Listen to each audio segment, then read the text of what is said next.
Hello विद्यार्थियों, RP study के YouTube channel पर आप सभी का स्वागत है और मैं हूं प्रकाश बर्जवाल। और आज हम पढ़ेंगे राजनीतिक विज्ञान के अति महत्वपूर्ण ऑब्जेक्टिव प्रश्न। तो वीडियो को लास्ट तक ज़रूर देखें। अगर अच्छा लगे तो लाइक करें, कमेंट करें, शेयर ज़रूर करें। तो चलिए शुरू करते हैं। और एक दल के प्रभुत्व के दौर जो राजनीतिक विज्ञान के अध्याय 2 है, उसका ये हमने जो मेन पॉइंट थे, जो अति महत्वपूर्ण बिंदु थे, उनको हमने एकत्रित करके आपके लिए एक वीडियो बनाया है। और जो सीबीआई की कक्षा 12 राजनीतिक विज्ञान महत्वपूर्ण प्रश्न कक्षा पाठ 10 इस दल की एक दल की प्रधानता का युग है, उस पाठ के जो ये क्वेश्चन है उसको हमने मेन क्वेश्चनों को हमने एकत्रित करके एक वीडियो बनाया है। तो चलिए शुरू करते हैं। पहला प्रश्न है जो कि एक अंक में हमको उत्तर देना है कि भारत के प्रथम चुनाव आयुक्त का नाम लिखिए। तो भारत में सर्वप्रथम चुनाव आयुक्त तो सुकुमार सेन बने थे, ये आप सभी को पता है। सुकुमार सेन भारत के प्रथम चुनाव आयुक्त बने थे। तो बढ़ते हैं दूसरे प्रश्न की ओर। तो पहला प्रश्न है, ये बहुत महत्वपूर्ण प्रश्न है, ये परीक्षा में आ सकते हैं। तो दूसरा प्रश्न ये है कि किसके अनुसार राजनीतिक में नायक पूजा का भाव सीधे पतन की ओर ले जाता है। तो आप सभी को पता होगा कि डॉक्टर बी आर अम्बेडकर, ये उत्तर आपको पता है, डॉक्टर बी आर अम्बेडकर।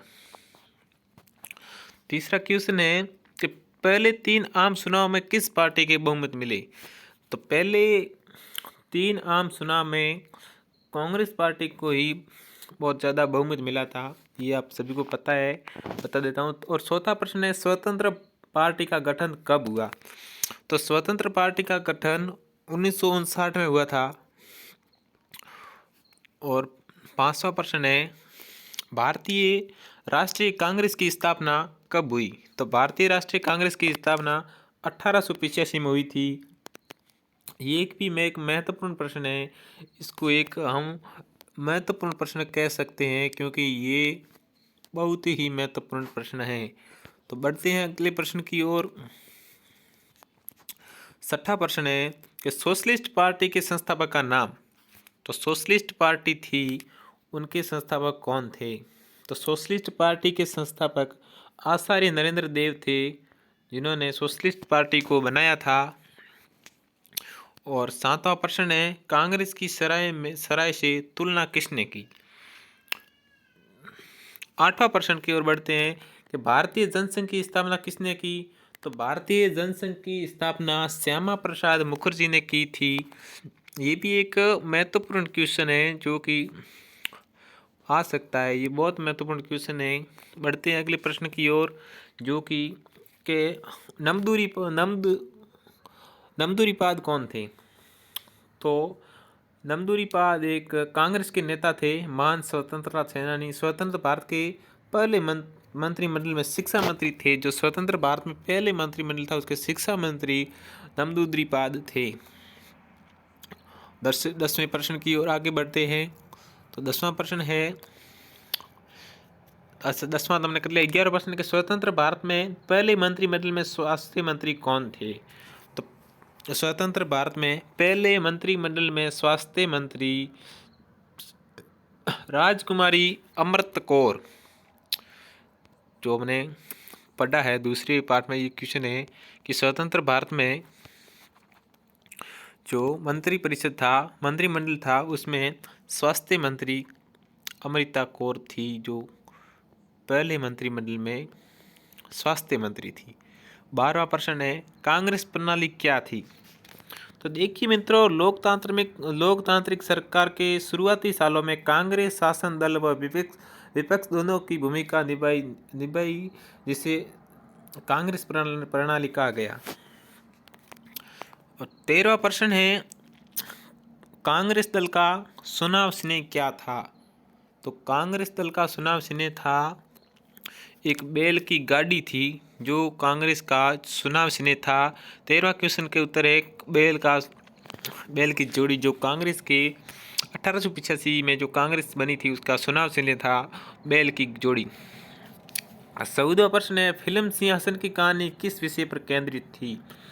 जो सिंहासी में जो फिल्म थी सिंहासन, उसकी कहानी के किस विषय पर केंद्रित थी? तो उसकी कहानी जो राजनीतिक के जोड़ तोड़ पर व भ्रष्टाचार पर ये फिल्म बनाई गई थी, तो इसका मुख्य बिंदु यही होगा, जोड़ तोड़ व भ्रष्टाचार। 15वां प्रश्न है, संविधान प्रदत्त आपातकालीन शक्तियों का सर्वप्रथम दुरुपयोग कब और कहाँ हुआ? तो संविधान आपातकालीन शक्तियों का 1959 में केरल में कम्युनिस्ट पार्टी को सरकार बनाई थी, जिसको कांग्रेस ने अनुच्छेद 356 के अंतर्गत बर्खास्त कर दिया था। और कांग्रेस का दावा था कि कम्युनिस्ट पार्टी से सही सरकार नहीं चल रही है, इसलिए सीधा ही केंद्र सरकार का शासन वहाँ पर लग गया था। अब 2 अंकों में हमको उत्तर देने हैं, ये भी बहुत महत्वपूर्ण प्रश्न है, अति लघुरात्मक क्वेश्चन हम कह सकते हैं इसको। जो पहला प्रश्न है, राजनीतिक समस्या नहीं अपितु समस्या का समाधान है, तो स्पष्ट कीजिए। तो प्रश्न को समझने की कोशिश कीजिए कि राजनीतिक एक समस्या नहीं है अपितु समस्या का समाधान है।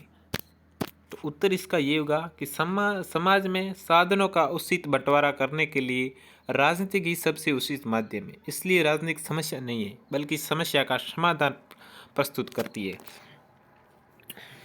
बहुत ही महत्वपूर्ण प्रश्न है ये। इस प्रश्न को बहुत महत्वपूर्ण प्रश्न है ये, आ सकता है अर्धवार्षिक परीक्षा के लिए, ये बहुत महत्वपूर्ण प्रश्न है। चलते हैं दूसरे प्रश्न की ओर कि कांग्रेस के प्रभुत्व की प्रकृति समझाइए।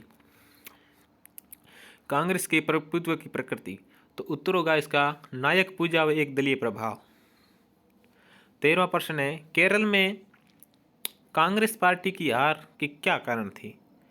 तो केरल में कांग्रेस पार्टी हार गई थी, उसके कारण, मुख्य कारण थे वहाँ पर। चलते हैं दूसरे प्रश्न की ओर, कम्युनिस्ट पार्टी ऑफ इंडिया की नीति का कार्यक्रम लिखिए। इस प्रश्न का उत्तर हमें लगभग 50 शब्दों के अंदर देना है। तो शुरू करते हैं कि 1941 में साम्यवादी दल कांग्रेस से अलग हुआ। आप जानते हैं कि 1941 में साम्यवादी दल था जो कांग्रेस से अलग हो गया था। इस देश की समस्या के समाधान के लिए साम्यवादी राह अपनाने की तरफदारी कर रहे थे। पार्टी का मानना था कि 1947 में सत्ता का हस्तांतरण से आज़ादी नहीं थी। 1951 में पार्टी ने हिंसक क्रांति का रास्ता छेड़ा, चुनावों में भाग लेने का निर्णय लिया और 16 सीटें जीती। ये कम्युनिस्ट पार्टी की बात हो रही है यहाँ पर। तो कम्युनिस्ट पार्टी ने 1941 में कांग्रेस से अलग हो गई थी और उन्होंने अलग पार्टी बना दी थी 47 में। उन्होंने कहा था कि 47 में उन्होंने कहा, उसका कम्युनिस्ट पार्टी का दावा था कि जो आज़ादी नाम जो हस्ताक्षर हुए वो सही नहीं है, हमको सच्ची आज़ादी नहीं मिली है। और 1951 में पार्टी ने हिंसक क्रांति का रास्ता छेड़ा और चुनाव में भाग लेने का निर्णय किया और 16 सीटें जीती थी जो कम्युनिस्ट पार्टी ने। तीसरा प्रश्न है, कांग्रेस किन अर्थों में एक विचारात्मक गठबंधन थी, समझाइए। तो कांग्रेस में हर वर्ग, जाति, धर्म के लोग शामिल थे, जिसमें सामाजिक एकता कायम हुई। इसके साथ ही पार्टी ने सभी विचारधारा को जगह दी। इस प्रकार कांग्रेस में सभी समूह व दलों को प्रतिनिधित्व प्राप्त था। यहाँ एक विचार सर्वोपरि नहीं थी, बल्कि सभी विचारधाराओं को कांग्रेस ने समाहित कर दिया। तो कांग्रेस थी जो सभी धर्म, जाति, वर्ग के लोगों को लेकर चलती थी। तो कांग्रेस एक विचारात्मक गठबंधन वाली पार्टी थी और वो तो एक दल के प्रभुत्व के दौर में भारत में कांग्रेस का बहुत ही ज़्यादा प्रभुत्व चला था। चौथा प्रश्न है, प्रथम लोकसभा के चुनाव के समय भारतीय समाज में महिलाओं की स्थिति बताइए। तो प्रथम लोकसभा के चुनाव हुए थे जिसमें भारतीय समाज में महिलाओं को एक स्थान प्राप्त नहीं था, महिलाओं को एक भी स्थान प्राप्त नहीं था। जो पुरुषों को था, राजनीतिक क्षेत्र में उनकी नुमाइंदगी बहुत कम थी। महिलाओं की अपनी कोई पहचान न थी, वह केवल पुरुष से संबंधित रिश्तों में पहचानी जाती थी। तो आपको पता होगा कि आज़ादी के समय भारत में बहुत कम महिलाएं पढ़ी हुई थी, बहुत कम पुरुष भी पढ़े हुए थे, साक्षरता दर बहुत कम थी। तो ज़्यादातर महिलाएं थी जो बिल्कुल अनपढ़ थी, वो पढ़ी हुई नहीं थी, तो वो मतलब इतना कुछ नहीं जानती थी, वो पुरुष से संबंधित रिश्ते में ही पहचान मानती थी। और 5वां प्रश्न है, भारत में चुनाव के बदलते तरीके पर प्रकाश डालिए। तो भारत में चुनाव के तरीके बदले बदलते हैं। तो इनका जो उत्तर है मतपेटी की जगह voting machine, electronic voting machine, मतदाता आयु 21 से 18 और चुनाव आयोग की सक्रियता आदि।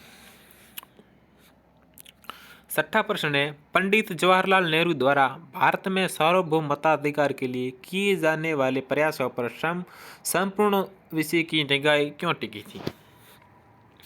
जो पंडित जवाहरलाल नेहरू द्वारा भारत में सार्वभौम मतदाता के लिए जो प्रयास किए थे उसमें विश्व की निगाह उस पर क्यों टिकी हुई थी? तो उत्तर है, भारत में सर्वप्रथम चुनाव होने जा रहे थे। जनसाधारण इस प्रक्रिया से बिल्कुल अनभिज्ञ थी। साथ ही गरीबी, अशिक्षा, महिला वर्ग की भागीदारी न होना आदि चुनाव में बड़ी बाधा बन सकते थे। तो पता होगा आपको, शुरुआत में भारत में बिल्कुल साक्षरता दर कम थी, अशिक्षित महिलाएं थी और महिलाओं के साथ साथ पुरुष भी बहुत अधिक मात्रा में अशिक्षित थे। तो इसी बीच विश्व में ये बातें चल रही थी कि भारत में लोकतंत्र नहीं कायम हो सकता है, चुनाव नहीं हो सकते, वो बीच में रह जाएंगे। तो ये एक कि जो विश्व की निगाह थी इस मेन क्वेश्चन पर थी। और 7वां क्वेश्चन है, कांग्रेस के गठबंधनी स्वभाव ने उसे एक असाधारण ताकत दी, इस संबंध में अपने विचार प्रकट कीजिए। तो उत्तर है, विरोध स्वभाव व विचारों को समाहित कर लेने की क्षमता के कारण कांग्रेस विपक्षी दलों पर भावी रही। दूसरी सभी विचारधाराओं के साथ लेकर चलने की क्षमता के कारण इस वर्ग व विचार कांग्रेस में समाहित होता गया। तो आपको पता ही होगा कि कांग्रेस थी जो सभी वर्ग, धर्म, हर व्यक्ति को साथ लेकर चलती थी, इसलिए हर व्यक्ति कांग्रेस में शामिल होना चाहता था। और 8वां क्वेश्चन है, भारतीय कम्युनिस्ट पार्टी का विभाजन कब और क्यों हुआ?